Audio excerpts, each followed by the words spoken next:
Naturopathie, les combinaisons alimentaires, cours 108. Une meilleure digestion pour la simplification des repas. C'est en expérimentant une chose qu'on arrive à se rendre compte de sa justesse ou de sa fausseté. En matière de digestion, plus on simplifie un repas, plus il devient facile de bien le digérer. La simplification d'un repas implique deux notions particulières. D'abord, la notion du volume alimentaire. Une trop forte consommation d'aliments rend la digestion difficile. L'organisme parvient à bien digérer un aliment s'il est consommé en quantité modérée. Tout aliment pris en trop grande quantité impose à l'organisme un travail digestif pénible. La frugalité est donc une vertu qui s'impose d'elle-même, alors que la gourmandise n'est jamais compatible avec la simplification d'un repas. La deuxième notion, reliée à la simplification d'un repas, porte sur le nombre d'aliments consommés à ce repas. Plus l'on consomme d'aliments différents à un même repas, plus la digestion sera difficile. Le contraire est évidemment vrai. Plus on réduit le nombre d'aliments pris à un repas, plus on facilite la digestion. La question des combinaisons alimentaires vise justement à limiter le nombre d'aliments différents qui peuvent être consommés à un repas. On remarquera qu'il existe de nombreuses mauvaises combinaisons alimentaires, alors que les bonnes combinaisons sont rares. Certains individus sont portés à croire que les combinaisons alimentaires ont été inventées pour compliquer l'existence de ceux qui veulent bien les appliquer. C'est une erreur de penser ainsi. Il existe pour simplifier les mécanismes de la digestion. Par conséquent, les combinaisons alimentaires sont surtout destinées aux individus qui présentent des difficultés digestives. Les combinaisons alimentaires reposent sur un principe de physiologie digestive. Elles montrent que les aliments ne se digèrent pas tous de la même façon, ni au même endroit dans le système digestif. Certains aliments, pris avec d'autres, peuvent donc nuire à la digestion en retardant celle-ci. Les combinaisons alimentaires ne reposent donc pas sur un caprice, mais bel et bien sur des réalités digestives. Elles s'inscrivent dans la nécessité de rechercher les conditions les plus efficaces de digestion. Du même coup, les combinaisons alimentaires s'adressent à tous ceux qui recherchent, pour une raison ou pour une autre, les moyens de mieux digérer. Pour certains, l'objectif sera d'améliorer la digestion, pour d'autres, d'éviter les pertes d'énergie inutiles. L'organisme peut dépenser beaucoup d'énergie à tenter de digérer des aliments. Pour d'autres encore, de tirer davantage de profit des aliments. Les malades qui sont plus ou moins épuisés et affaiblis trouveront donc l'application des bonnes combinaisons alimentaires, trouveront dans l'application des bonnes combinaisons alimentaires un puissant moyen de récupérer des énergies et ainsi pouvoir consacrer celles-ci au mécanisme de l'auto-guérison. Tout le monde a avantage à respecter le principe des combinaisons alimentaires, mais certains peuvent en tirer de plus grands bienfaits que d'autres. Plusieurs auteurs ont traité des combinaisons alimentaires. Un médecin américain, le Dr William Howard Hay, 1866-1940, dans un effort pour concevoir un régime destiné à lutter contre les troubles digestifs, s'est prononcé sur la question. Ce fut le cas également de Daniel C. Munro, un autre médecin qui en a parlé dans un ouvrage intitulé « Man Alive, You're Half Dead ». Donc traduit en français, c'est « Homme en vie, homme à moitié mort ». Cependant, celui qui en a parlé le plus, avec plus de justesse, c'est le docteur Herbert Shelton. Ce dernier a véritablement assis les notions de combinaison alimentaire sur des principes de physiologie de la digestion. Voici les combinaisons alimentaires que le docteur Shelton estime mauvaises. Acide amidon. Les aliments qui présentent un pH acide ne devraient pas être consommés avec des aliments qui contiennent de l'amidon. Le pain, par exemple, ne devrait pas être consommé avec des fruits acides. Les aliments au pH acide inhibent l'action de la ptyaline, une enzyme contenue dans la salive. C'est cette enzyme qui entreprend dans la bouche la première partie de la digestion de l'amidon. Dans ces circonstances, l'amidon rate la première phase de sa digestion. Cette situation n'est pas catastrophique, puisque l'amidon peut être digéré plus loin dans le tube digestif à l'aide d'autres enzymes. Mais combiner aliments au pH acide et aliments riches en amidon n'est pas une solution idéale. Protéines, amidon. La combinaison protéines-amidon n'est pas souhaitable non plus. Consommer au même repas des aliments riches en protéines avec d'autres qui contiennent de l'amidon constitue une mauvaise combinaison alimentaire. Par exemple, manger de la viande avec des pommes de terre n'est pas acceptable. Les protéines se digèrent dans un premier temps dans l'estomac en présence de suc gastrique acide. Dans un tel milieu acide, la ptyaline, qui, comme nous venons de le voir, entreprend la première partie de la digestion de l'amidon, est inactivée. En effet, le milieu acide stomacal détruit l'action de la ptyaline. Dans ces circonstances, la digestion de l'amidon est compromise. Lorsqu'une personne consomme du pain, un aliment riche en amidon qui contient néanmoins une certaine quantité de protéines, on note au début de la digestion la sécrétion d'un suc gastrique presque neutre. Ceci permet à la ptyaline de produire son travail. Par la suite, la muqueuse stomacale produit plus d'acide chlorhydrique pour entreprendre la digestion des protéines. Comme on peut le voir, la digestion des protéines et de l'amidon dans un aliment qui contient les deux constituants ne se fait pas en même temps, mais successivement. Si on introduit dans l'estomac un aliment riche en protéines et un autre riche en amidon, la production de l'acide chlorhydrique avec la pepsine, enzyme qui entreprend la première phase de digestion des protéines dans l'estomac, est déclenchée prématurément et la digestion de l'amidon est compromise.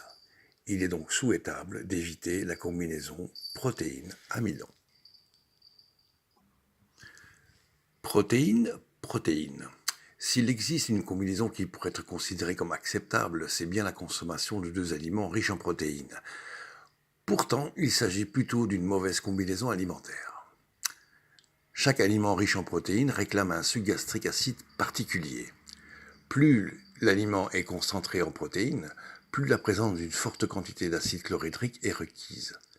Habituellement, lorsque deux aliments qui contiennent des protéines sont consommés en même temps, leur teneur en protéines varie.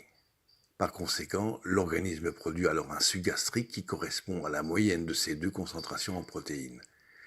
Il s'ensuit que ce suc gastrique risque de ne pas être suffisamment concentré pour entreprendre correctement la digestion de l'aliment le plus concentré en protéines. Pour sa part, la digestion de l'aliment le moins concentré en protéines n'est pas compromise par cette situation. C'est la digestion de l'aliment le plus concentré en protéines qui en souffre. Remarquons que le problème qui se produit ici est identique à celui rencontré par les personnes qui digèrent mal les protéines parce qu'elles ne produisent pas suffisamment d'acide chlorhydrique et de pepsine. En pareille circonstance, lorsque la digestion des protéines se fait mal, on peut s'attendre à de sérieuses complications. Il ne faut donc pas provoquer cette situation en consommant deux aliments qui renferment des protéines de différentes concentrations. Consommer de la viande et du fromage, par exemple, constitue donc une mauvaise combinaison alimentaire. Acide, protéines. Puisque nous exposons ici les mauvaises combinaisons alimentaires, on peut supposer que la combinaison qui réunit des aliments au pH acide et des protéines n'est pas souhaitable. Pourtant, au premier coup d'œil, il pourrait s'agir d'une combinaison acceptable puisque les aliments riches en protéines se digèrent dans un milieu acide. Ce que l'on oublie trop facilement ici, c'est que la présence d'acide dans l'estomac empêche la production d'un suc gastrique acide contenant de la pepsine. Lorsque l'organisme identifie la présence d'acide dans l'estomac, il se comporte comme s'il avait lui-même produit ce milieu acide avec la pepsine qui l'accompagne normalement. Il décide donc de ne pas intervenir davantage. Seulement, il ne suffit pas que le milieu stomacal soit acide pour que les protéines puissent être digérées. Encore faut-il la présence enzymatique nécessaire. Les aliments au pH acide, comme les fruits acides par exemple, ne fournissent pas les enzymes nécessaires à la digestion des protéines. Le milieu stomacal acide que les, que les aliments au pH acide engendrent ne permet donc pas cette digestion. En fait, cette mauvaise combinaison alimentaire retarde la digestion des protéines. Éventuellement, l'organisme prend conscience du manque d'enzymes et en produit. Tout ceci fait que la digestion des protéines ne se réalise pas aussi rapidement que cela serait souhaitable. La combinaison acide-protéine n'est pas la pire qui soit, mais il est préférable de l'éviter si l'on veut jouir de la meilleure digestion possible. Lipides et protéines. L'introduction de gras dans l'estomac, en même temps que l'introduction de protéines, n'est pas une bonne combinaison alimentaire, comme on s'en doute un peu. Pourquoi est-ce une mauvaise combinaison? La présence de gras dans l'estomac empêche la production de sucs gastriques acides.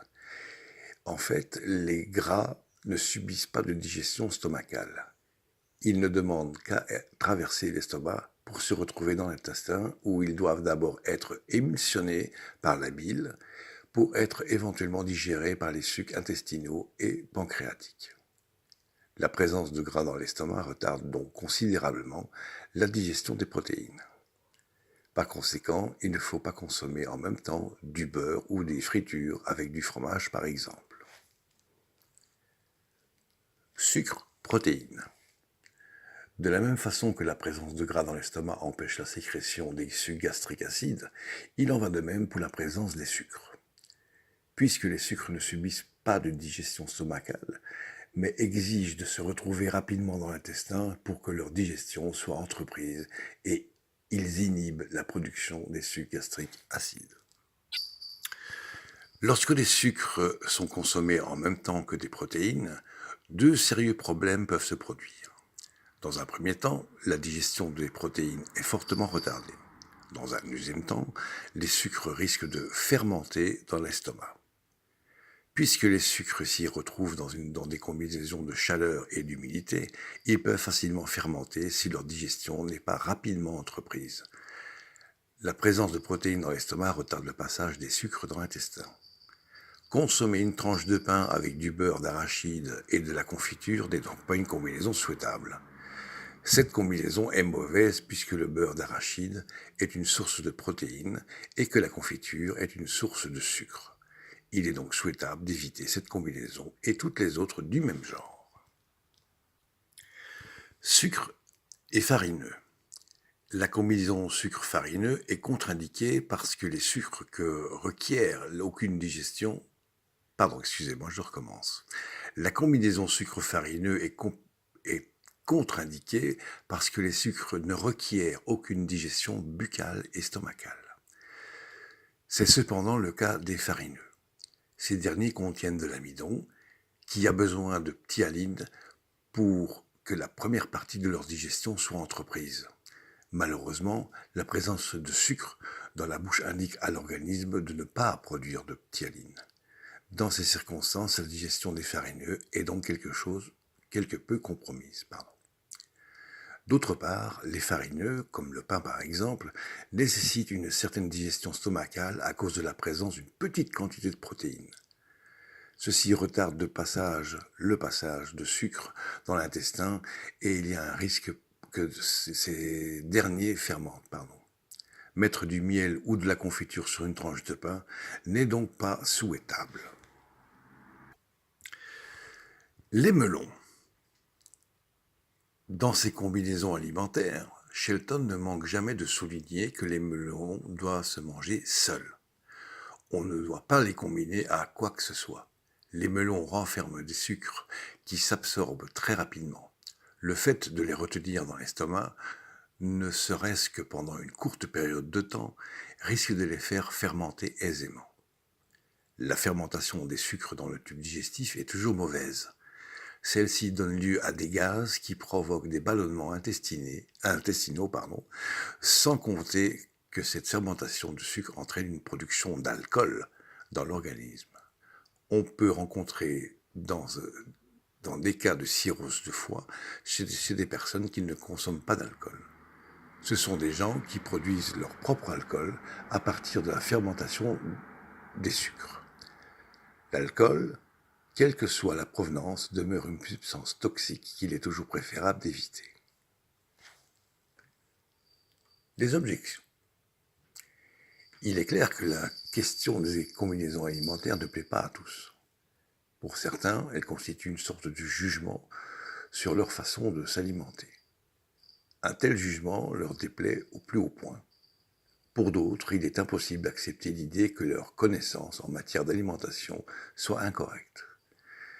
S'ils s'alimentent de la façon dont ils le font, c'est que c'est parfait. Il n'y a rien qu'on puisse leur apprendre qu'ils ne savent déjà. Ces attitudes suffisantes amènent beaucoup d'objections face à la notion des combinaisons alimentaires. Certaines de ces objections sont puériles et ne méritent. Les objections. Il est clair que la question des combinaisons alimentaires ne plaît pas à tous. Pour certains, elle constitue une sorte de jugement sur leur façon de s'alimenter. Un tel jugement leur déplaît au plus haut point. Pour d'autres, il est impossible d'accepter l'idée que leur connaissance en matière d'alimentation soit incorrecte. S'ils s'alimentent de la façon dont ils le font, c'est que c'est parfait. Il n'y a rien qu'on puisse leur apprendre qu'ils ne savent déjà. Ces attitudes suffisantes amènent beaucoup d'objections face à la notion des combinaisons alimentaires. Certaines de ces objections sont puériles et elles ne méritent pas d'être rapportées ici. D'autres semblent plus sérieuses, c'est le cas notamment de ceux qui affirment que la nature elle-même ne respecte pas les combinaisons alimentaires. On mentionne que certains aliments renferment à leur état naturel des substances qui constituent en elles-mêmes de mauvaises combinaisons alimentaires. Ainsi, par exemple, certaines noix sont à la fois riches en gras et en protéines. C'est un fait que certains aliments comportent des constituants qui en font, au départ, des substances difficiles à digérer. Les noix et les légumineuses, qui peuvent à la fois être riches en protéines, en gras, en hydrates de carbone, sont des exemples de ce type d'aliments. Sauf que justement, puisque ces aliments sont au départ difficiles à digérer, il ne faut pas raison se compliquer davantage l'existence en choisissant de mal combiner nos aliments. Toute première finalité des noix ou des légumineuses n'est pas de répondre à nos besoins nutritionnels, mais bien d'assurer la reproduction de leur espèce. Si ces substances présentent également des protéines nutritionnelles, nous ne pouvons les consommer. Par contre, nous ne pouvons pas leur reprocher de contenir de mauvaises combinaisons alimentaires. Si un aliment est naturellement mal combiné, c'est une raison supplémentaire pour appliquer le principe de bonne combinaison alimentaire. Qu'arrivera-t-il à une personne qui décide de consommer au même repas des noix, des légumineuses, des viandes, du fromage et un dessert copieux? Sa digestion sera grandement compliquée. Si cette personne avait décidé de ne consommer que des noix, sans y ajouter aucun autre aliment, elle serait parvenue à digérer ces noix assez convenablement, malgré le fait que cet aliment soit naturellement mal combiné. Devant une difficulté, il ne faut pas en créer une deuxième, et encore moins une troisième. Au contraire, il faut tenter de simplifier les choses. La personne qui est sur le point de se noyer n'a-t-elle besoin que quelqu'un lui enfonce davantage la tête sous l'eau? Non. Ce dont elle a besoin, c'est que quelqu'un l'aide à se sortir la tête de l'eau. La personne qui consomme un aliment difficile à digérer doit simplifier davantage son repas. De cette façon, elle connaîtra moins de problèmes digestifs. Il est donc censé d'invoquer le fait que certains aliments sont naturellement mal combinés pour nier à la nécessité de respecter les combinaisons alimentaires. Au contraire, cette situation est une raison supplémentaire pour chercher à éviter les mauvaises combinaisons alimentaires. Les séquences alimentaires. Pour éviter certaines des complications reliées aux mauvaises combinaisons alimentaires, on peut faire appel à la notion des séquences alimentaires. Cette pratique ne règle pas tous les problèmes, mais elle en atténue quelques-uns. Par séquence alimentaire, on entend l'introduction de certains aliments dans l'estomac à des moments différents. Par exemple, faut-il consommer des desserts à la fin d'un repas ou au début de celui-ci? Comme les sucres ne se digèrent pas dans l'estomac et qu'ils doivent traverser rapidement celui-ci, il serait sage de prendre les desserts au début de repas. On peut ensuite attendre une quinzaine de minutes avant d'introduire dans l'estomac le reste des aliments. Cet exemple de séquence alimentaire n'est valable que pour les desserts très simples. Les desserts en un tant soit peu élaborés ne répondraient pas au principe des séquences alimentaires. Une tarte aux pommes, par exemple, exigerait un temps beaucoup plus long avant d'introduire dans l'estomac le reste des aliments qu'on veut consommer. Dans ce cas, on pourrait penser qu'il faudrait accorder à l'organisme autour de 45 minutes pour permettre à ce dessert de quitter l'estomac. Une telle période de temps serait probablement trop longue pour être pratique. Il est clair cependant que l'application de cette séquence alimentaire simplifierait les processus digestifs. La consommation d'un dessert à la fin d'un repas ne peut que compliquer la digestion. La gestion des séquences alimentaires s'applique généralement au sucre qu'on doit consommer au début du repas. Par contre, elle peut aussi avoir d'autres implications qui n'ont rien à voir avec l'efficacité de la digestion. On peut recourir aux séquences alimentaires pour atténuer le fameux phénomène de la leucocytose digestive dont nous avons parlé dans notre cours sur les grands systèmes alimentaires, donc le cours 106. Nous avons vu alors que la consommation de légumes crus n'entraîne pas de leucocytose digestive. Si nous choisissons de consommer une salade verte au tout début d'un repas, il devient possible d'atténuer la leucocytose digestive qui serait normalement provoquée par la consommation d'aliments cuits qui font partie du reste du repas. Cette pratique peut s'avérer très avantageuse pour l'organisme. Dans ce cas, il n'est pas nécessaire d'attendre longtemps avant d'introduire dans l'estomac, le reste des aliments qui constituent le repas. Cependant, si la salade verte consommée au début du repas est accompagnée d'une certaine quantité de matière grasse, il peut être avantageux d'attendre une dizaine de minutes avant d'introduire dans l'estomac des autres aliments afin d'éviter que ces lipides inhibent les sucs gastriques. Remarquons ici que beaucoup de gens entreprennent leur repas en consommant une soupe. Comme celle-ci renferme généralement des aliments cuits, elle ne peut pas prévenir la leucocytose digestive. Évidemment, on pourrait toujours se faire une soupe qui contiendrait des végétaux crus. Il suffirait tout simplement d'introduire de tels végétaux dans de l'eau quelque peu chaude, mais non bouillante. Comme on peut le voir, les applications pratiques des séquences alimentaires ne sont pas très nombreuses. Elles peuvent néanmoins s'avérer fort utiles. Quand appliquer les combinaisons alimentaires? Les gens qui sont très soucieux de leur santé et qui veulent digérer le mieux possible peuvent faire l'effort nécessaire pour appliquer les combinaisons alimentaires. Mais il est bien évident que celles-ci s'adressent surtout aux personnes qui digèrent mal. Plus une personne présente une digestion difficile, plus il est avantageux pour elle de respecter les combinaisons alimentaires. Si elle le fait, elle se rendra vite compte qu'elle peut digérer beaucoup plus facilement ces aliments.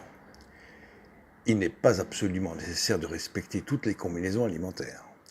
On peut s'intéresser à celles qui peuvent le plus nous faire du bien. Voici à ce sujet quelques exemples spécifiques. Une personne qui ballonne facilement parce qu'elle fait des gaz devrait surtout surveiller les combinaisons qu'elle fait avec les sucres. Si ceux-ci fermentent dans son tube digestif, c'est qu'ils ne sont pas assez rapidement digérés. Certains constituants alimentaires nuisent à leur digestion. En pareil cas, il faudra éviter de consommer des sucres avec d'autres constituants alimentaires, en particulier les féculents et les protéines. Certaines personnes pourraient trouver une solution valable dans le simple fait de respecter les séquences alimentaires. D'autres pourraient devoir éviter toute consommation d'aliments contenant des sucres au repas. Ces personnes pourraient aussi faire de petits repas contenant des sucres et ne manger rien d'autre par la suite. du moins pas avant 90 minutes. De cette façon, les sucres seraient bien digérés et les ballonnements disparaîtraient. La simplification des repas peut supposer que prendre 5 ou 6 petits repas par jour en évitant de combiner le moins d'aliments possible. Il est plus facile de digérer 5 ou 6 petits repas par jour que 3 gros repas. Certaines personnes n'ont pas de problème avec la fermentation des sucres, mais sont aux prises avec des troubles de putréfaction. Dans leur cas, ce sont les protéines qu'elles doivent surveiller. Elles devront donc éviter de mal combiner les aliments riches en protéines. Dans la fermentation des sucres, les gaz produits ne dégagent pas d'odeur nauséabonde et offensante. C'est cependant le cas lors de la putréfaction. Ainsi, les personnes qui produisent des sels ou des gaz nauséabonds auraient tout intérêt à s'assurer de mieux digérer leurs protéines. Les personnes qui, lors des moments de défécation, empestent littéralement l'air des toilettes, se trouvent indéniablement dans cette situation. Dans certains cas, une simple réduction de leur apport en protéines peut suffire à corriger le problème. Cependant, dans la majorité des cas, il faut s'assurer de mieux combiner les aliments riches en protéines. Certaines personnes pourraient avoir des problèmes à bien digérer les matières grasses. Dans ce cas, elles devront s'assurer de mieux combiner ces gras.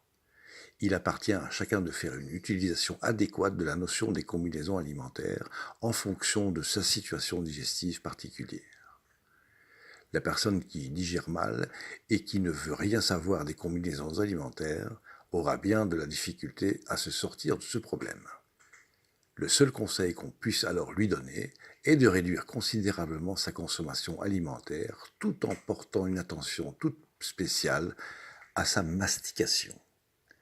La frugalité lui permettra possiblement d'améliorer la digestion, mais si, en mangeant moins, elle respectait aussi certaines combinaisons alimentaires, il est certain que ses troubles digestifs seraient grandement soulagés. Quant aux personnes qui digèrent très bien, sans jamais tenir compte des combinaisons alimentaires, elles n'ont pas tellement à se préoccuper de ces dernières. Ces personnes disposent d'une grande capacité digestive et n'ont qu'à s'en réjouir. Fin de ce cours.